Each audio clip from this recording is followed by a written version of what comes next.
लो भी अपनी राष्ट्रीय बुआ जी मायावती जी का भी अलग ही मजा है। पार्टी के अंदर इस प्रकार से खेल रही है जैसे छोटे बच्चे मिट्टी के घरौंदे बनाते हैं और उसके बाद में मिटा देते हैं, आपस में खेलते हैं, लड़ते हैं, झगड़ते हैं। उसी प्रकार बुआ जी अपनी पार्टी के अंदर उत्तराधिकारी नाम के घरौंदे बनाती है और उसके बाद में खुद ही मिटा देती है। गजब का खेल है ना। बीएसपी वैसे भी राजनीतिक पार्टी कम और भाजपा सपोर्टिंग सिस्टम है वो ज्यादा बनी हुई है। अब जिस मुद्दे पर मैं बात करना चाहता हूँ उस मुद्दे पर देखिए बहन जी किस प्रकार से अपनी पार्टी के अंदर खेल रही है। ये इनके भतीजे हैं आकाश आनंद, नाम बड़ा जोरदार है इनका, लेकिन पिछले 1 साल के अंदर इनको 2 बार उत्तराधिकारी पद से हटाया गया है। अब आप सोच रहे होंगे कि 2 बार हटाया गया है मतलब 2 बार ही बनाया गया। अपने करियर में आकाश आनंद जी 5 बार उत्तराधिकारी घोषित हो चुके हैं और 5 बार ही उत्तराधिकारी हटाए जा चुके हैं। जब जब मायावती को लगता है कि अब की बार पैर इन्होंने अच्छे नहीं दबाए, सुबह उत्तराधिकारी पद से हटा दिया जाता है। और जब मायावती को लगता है कि आज भतीजा मेरा जो है वो अच्छी सेवा कर रहा है, तब वापिस उत्तराधिकारी बना दिया जाता है। भतीजे को उत्तराधिकारी जब बनाया जाता है तब भाई को उत्तराधिकारी हटाया जाता है, और जब भतीजे को उत्तराधिकारी पद से हटाया जाता है तब भाई को बनाया जाता है, मतलब आकाश आनंद के पापा को। अब पहली बात तो ये है कि लोकतांत्रिक देश के अंदर एक राजनीतिक पार्टी घोषणा करती है कि भाई मेरे उत्तराधिकारी ये होंगे। कोई राजनीतिक पार्टी का आका संस्थापक ये कैसे घोषणा कर सकता है? ये कोई राजतंत्र है क्या? लोकतांत्रिक देश के अंदर राजनीतिक पार्टियों के मुखिया है वो तो जनता की पसंद के आधार पर तय होने चाहिए, लेकिन यहाँ पर उत्तराधिकारी घोषित हो रहे हैं। इससे तो कांग्रेस और बीजेपी कहीं अच्छी है कि कम से कम चुनाव करवाती है या ये पसंद नापसंद देखी जाती है, नेताओं के अंदर चर्चा चलती है। यहाँ पर मैडम कह रही है मैं उत्तराधिकारी घोषित कर रही हूँ और हटा रही हूँ। अब कह रही है मैं थक गई घोषित कर करके, हटा हटा के, अब मैं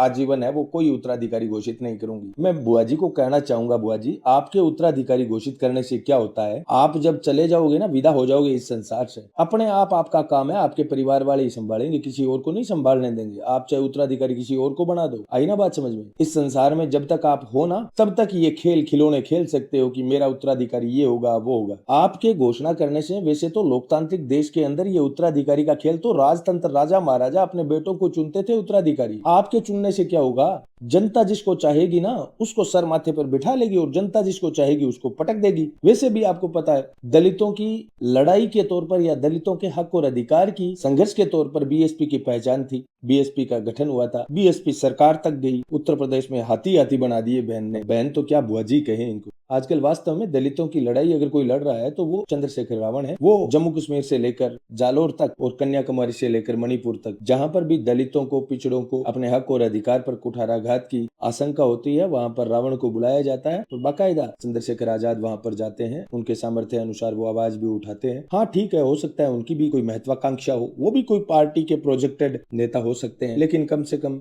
लगता ऐसे है कि वो दलितों की लड़ाई लड़ रहे हैं। महत्वाकांक्षा हो तो हो, लेकिन यहाँ पर देखो मायावती जी को हर चुनाव के अंदर भारतीय जनता पार्टी को फायदा पहुंचाने के लिए अपने कैंडिडेट खड़े कर देते हैं, दलितों के वोट तोड़ लेते हैं, और वो दलितों के वोट जो भारतीय जनता पार्टी के खिलाफ किसी पार्टी को पड़ते उनका बंटवारा करके भारतीय जनता पार्टी को जिता देती है। तो ये है मायावती की माया। अब मायावती की माया है वो खत्म होती जा रही है, तब मायावती जी अपनी पार्टी के अंदर इस प्रकार से खेल रही है भाई भतीजों के साथ। आपको क्या लगता है? कमेंट बॉक्स में जरूर बताएं।